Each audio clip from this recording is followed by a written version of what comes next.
Hi, everybody. My name is Tim. I live in Amsterdam, and I'm a software engineer at MongoDB.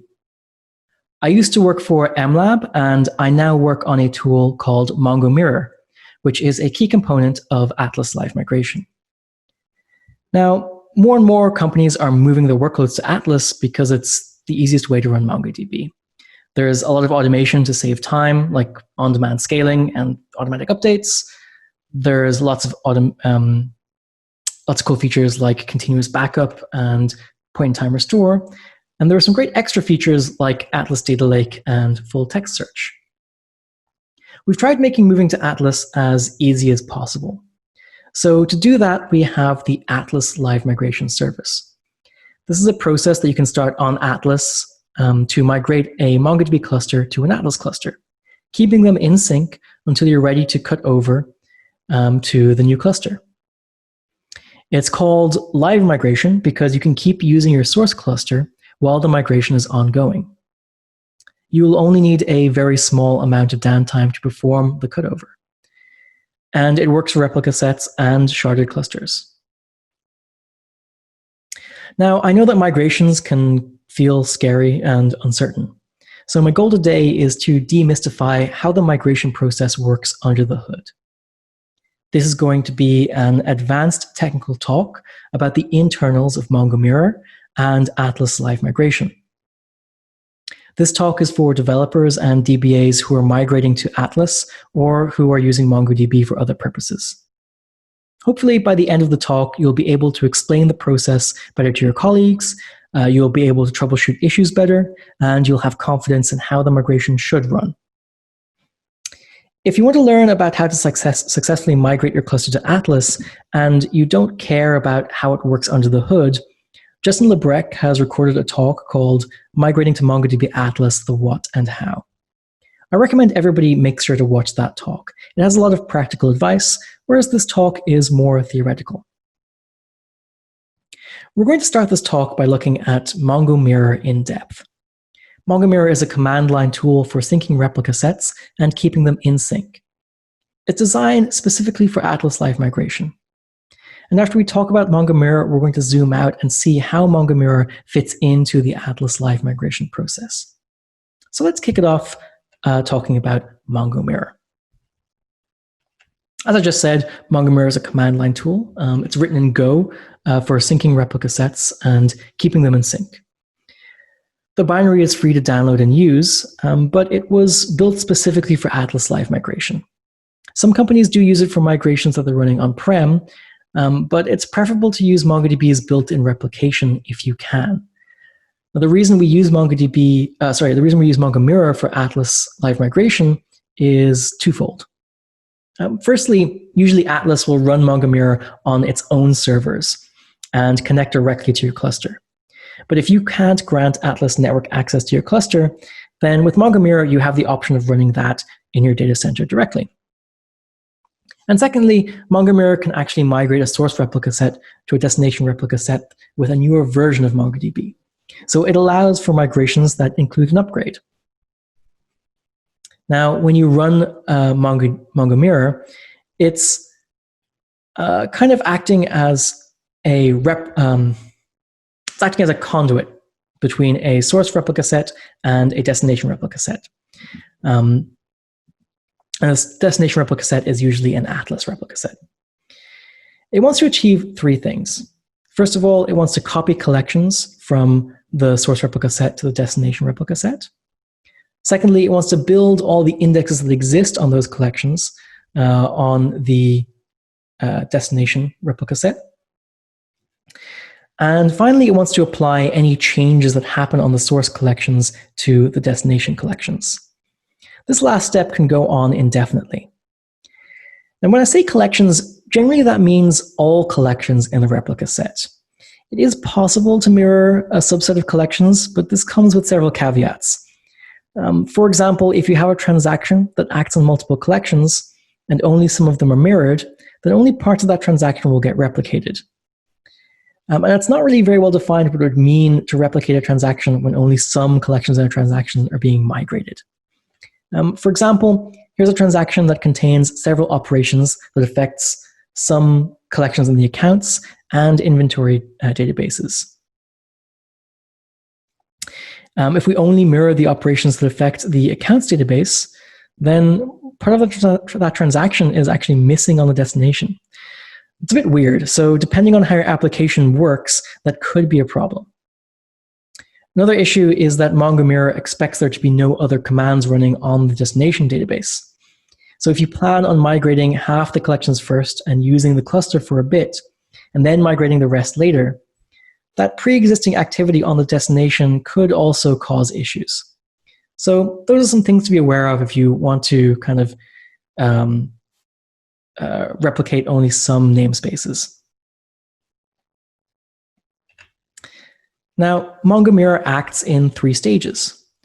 To start with, Mongomirror is going to start up an HTTP server called the status service. You can request the current progress of the migration from this service, and it's used by the live migration UI to provide you information about how the migration is going. During the initial sync stage, Mongomirror is going to be doing a lot. It will be copying the collections and indexes from the source cluster to the destination, and it will then be applying any changes that happened during that copying. And the Oplog sync stage is when we're just keeping those 2 clusters in sync. Any change that happens on the source is replicated to the destination. Let's take a deeper look at the initial sync stage. Now, before Mongomirror starts the initial sync of data and indexes from the source to the destination, it needs to start tracking all the changes that happen on the source. To do this, it tails the Oplog. For anybody that's unfamiliar with the Oplog, it's a special capped collection in a replica set that keeps a rolling record of all operations that modify the data. This collection is what's used to keep secondaries in sync with the primary. Now, when a command comes in to the primary of a replica set, the operation is applied and then it's saved to the Oplog, which is the local.oplog.rs collection. Here's an example Oplog entry that is inserting a document into the foo collection in the test database. You can see the namespace that the operation is happening on. The op is I, which means it's an insert. And there's a bunch of other information there, such as the timestamp, which is the time at which the operation occurred, which allows us to order all of the operations. So Mongomirror opens a cursor on the Oplog, and any changes that happen on the source are saved to a compressed BSON file, which is saved on disk, and it's named oplog mongomirror.bson.sc. This is what we call the Oplog buffer. Since the Oplog is a capped collection, when it reaches its maximum size, the oldest entries will be removed as newer entries are added. So we want to save all of those entries to disk in case the initial sync takes a really long time and the Oplog removes changes that occurred at the start of the initial sync. If that happened, we didn't save the Oplog entries to disk, there'd be no way to apply the changes that happened at the start of the initial sync, and we'd have to start the whole thing from scratch. Once the Oplog buffer is saving all the changes from the Oplog, Mongomirror can begin the initial sync process proper. It starts by finding all the collections and all the indexes that exist on the source cluster. The indexes are saved for later in an in-memory data structure called the index catalog. Then Mongomirror starts actually copying collections from the source to the destination. This is all parallelized. By default, we copy 4 collections at a time, but this number can be configured. For each collection, Mongomirror opens a cursor and does a collection scan. All the entries it finds are passed to a buffered bulk inserter. This buffers the documents in memory and inserts them into the destination in bulk when they fill up a 16 megabyte buffer. This is so that we don't have to do inserts one at a time, which would be rather slow. Now, when we're doing a collection scan, some changes might happen to documents that we have already seen. For example, here we have a collection with documents A0, B0, C0, D0. And we have a cursor that is scanning through that collection. So we take out A0 and we apply that to the destination. We take out B0 and we apply that to the destination. But now we're at C0 and a change happens to the document A0, which turns it into A1.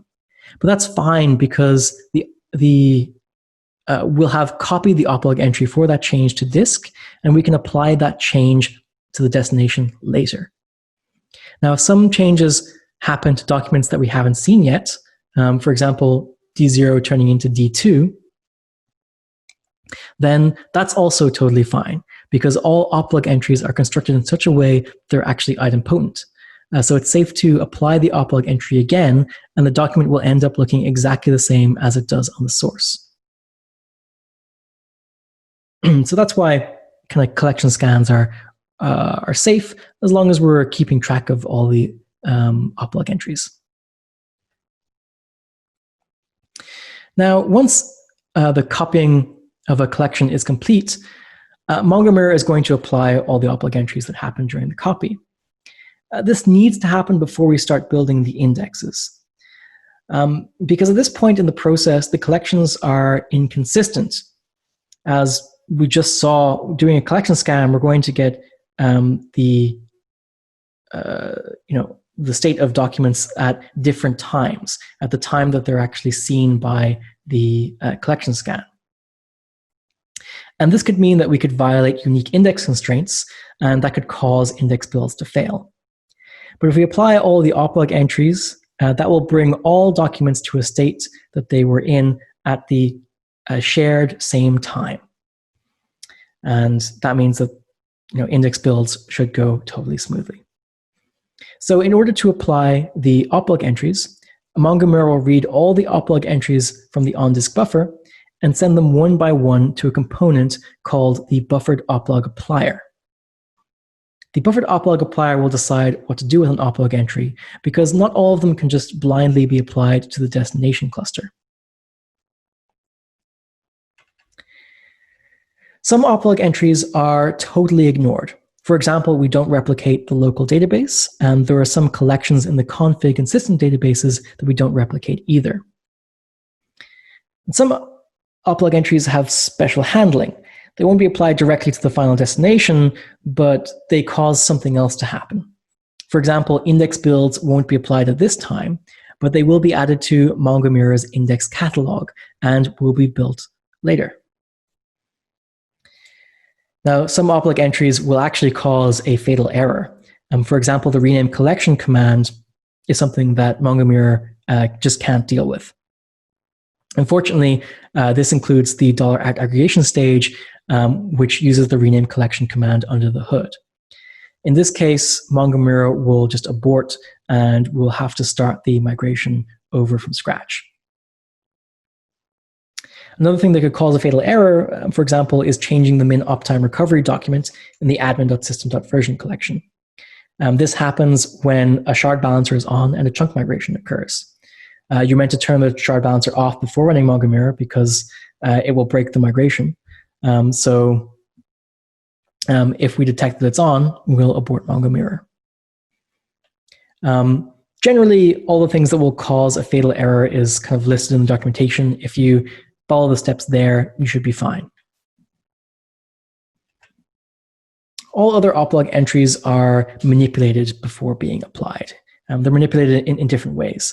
For example, all collection UUIDs are removed, and this is also how we're able to upgrade versions. So, for example, an index build in 2.6 would be inserting a document into the system.indexes collection, but it will need to be changed into a create indexes command if it wants to be used on a 4.2 destination. So once all of these Oplog entries have been filtered, just like the buffered bulk inserter, the buffered Oplog applier will buffer the Oplog entries into memory and apply them in bulk when the buffer is full. Once the Oplog entries have been applied, the data is in a consistent state, and we're ready to build the indexes.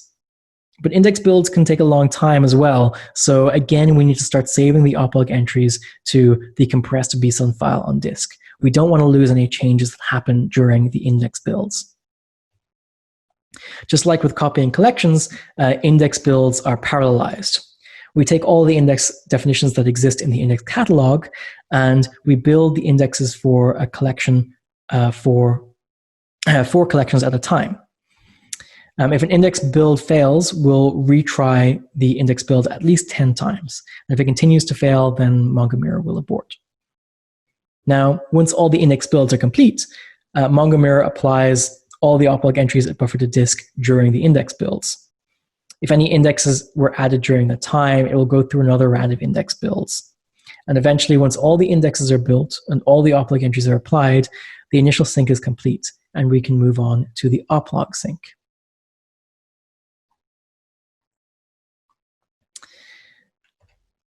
Now, at the point that the Oplog sync starts, the 2 clusters are in sync. The Oplog sync stage keeps the clusters in sync until you're ready to cut over from one cluster to another. Here, once again, we make use of the buffered Oplog applier. But this time, we don't read the Oplog entries from the file on disk. We read them directly from the source cluster's Oplog. We're keeping the destination cluster as close in sync with the source as possible. The Oplog applier mostly filters Oplog entries the same way as it did in the initial sync stage, but there are some differences.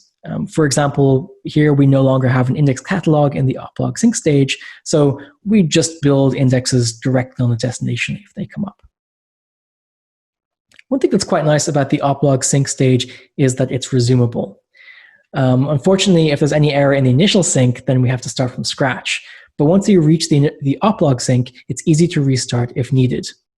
How that works is every time an Oplog entry is applied to the destination, Mongomirror writes the timestamp of that operation in a bookmark file named mongomirror.timestamp. This means if Mongomirror fails for any reason during the Oplog sync stage, it can pick up where it left off in the Oplog as long as the last processed Oplog entry still exists in the Oplog. Otherwise, we'll have some missed history that we won't be able to get back. So you'd have to start from scratch again in that case. So during the Oplog sync, Mongomirror reports the replication lag in seconds. The replication lag is how far behind the destination cluster is from the source. And you can use this to know when it's safe to cut over your application. Once replication lag is close to 0 seconds, you're pretty good to perform the cutover. During the cutover, you need to stop your application, wait for your replication lag to be exactly 0, and then restart your application, pointing it at the new cluster. So that's how Mongomirror works. Let's zoom out and see how this all fits into Atlas Live Migration as a whole. Now, Live Migration is an online tool to migrate a cluster into Atlas. It uses Mongomirror, but it also works with replica sets and sharded clusters, whereas Mongomirror only works with replica sets. It doesn't migrate users or roles because MongoDB Atlas has its own access control management.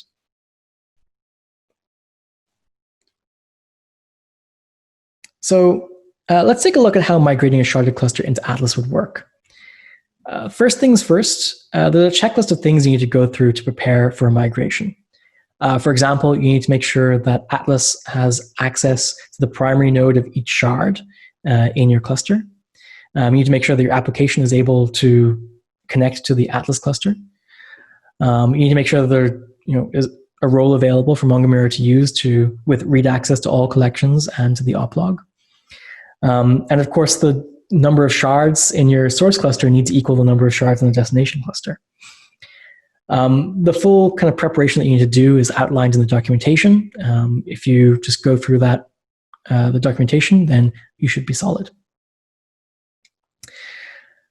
Now, in order to start, you go to your clusters list and you select the migrate data to this cluster option, and it will bring up a wizard that will walk you through the process. It will first verify that it can connect and that all the settings look good, and then it will kick off the process. Once you start, Atlas will turn off the load balancer for your source cluster, since chunk migrations will cause Mongomirror to fail. And it then takes your new Atlas cluster and it disassembles it. So instead of being a full sharded cluster, it's broken up into separate replica sets. Then for the config replica set and each shard on the source cluster, Atlas will start a Mongomirror process. A Mongomirror process that will migrate it to one of the new replica sets in Atlas. These Mongomirror processes are started on a MongoDB managed server. And Mongomirror will run on the server closest to the source cluster. The application servers available for this are in the following regions. So for example, if your data center is in Munich and you're migrating to US East, then Mongomirror will be running on a server in Frankfurt. When Mongomirror reaches the Oplog sync stage and the replication lag is less than 10 seconds for all of the replica sets, then live migration will notify you that it's ready for the cutover procedure. Atlas will start a 72-hour timer within which you should complete the cutover procedure. On Atlas, you will click Prepare to Cutover, and this will walk you through the cutover procedure. You need to stop the application writes to the source database and wait for the replication lag to reach 0 seconds. And then when you finally click the cutover button, Atlas will reassemble the sharded cluster from all the replica sets, and it will finally be ready to accept writes from your application. So that's how Mongomirror and Atlas Live Migration work together. To wrap up, here are a few final thoughts. Sometimes you can't use Atlas Live Migration directly, so you need to use Mongomirror. Some examples of when this might be applicable is if you can't use Scram authentication. Atlas Live Migration requires you to use Scram authentication, but Mongomirror directly can use any authentication mechanism that you want. Secondly, if you can't provide Atlas direct access to your clusters, then you could run Mongomirror directly in your data center so that you don't have to kind of open any firewall rules if that's a difficult thing to do. And finally, there's sometimes a case for improving the performance. If there's an extremely heavy write load and the latency is too high, then having the migration run through a third data center, for example, going from Munich to Frankfurt and then to the US East, might add a little bit too much to the latency. So if you need to improve performance, then that might help. My top tips for successful migration is, first of all, really make sure to do a test run.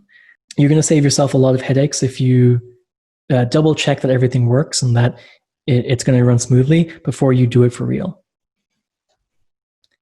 Secondly, migration is going to cause a lot of load on the source cluster. It's kind of analogous to having an extra secondary syncing from the primary. So scaling up your source and destination clusters can definitely help kind of speed things up. Scaling up the destination could help speed up index builds, for example. So definitely the more resources that you can throw at the problem could definitely make it run more smoothly if there are any difficulties. Also, think about just reducing the number of variables. Migrate to the same version. Don't make any changes to your cluster during the migration. Don't add any extra load to the cluster, such as adding extra indexes during the migration. Generally, just try to keep things as stable as possible while the migration is going on, and try to keep it as smooth as possible. And finally, we're here to help. If you do need any help running a migration, then feel free to get in touch with support or professional services. We're very happy to provide guidance and look at your specific use cases as well. I'll also just mention again that Justin Lebrecq has a detailed talk on how to do the migration that might be interesting to a lot of people. That's it from me. I will say that if you have any questions for me, I'm really happy to answer them. My office hours are at midday Eastern Time on June 9th and June 10th. Thank you, and have a great day, everybody.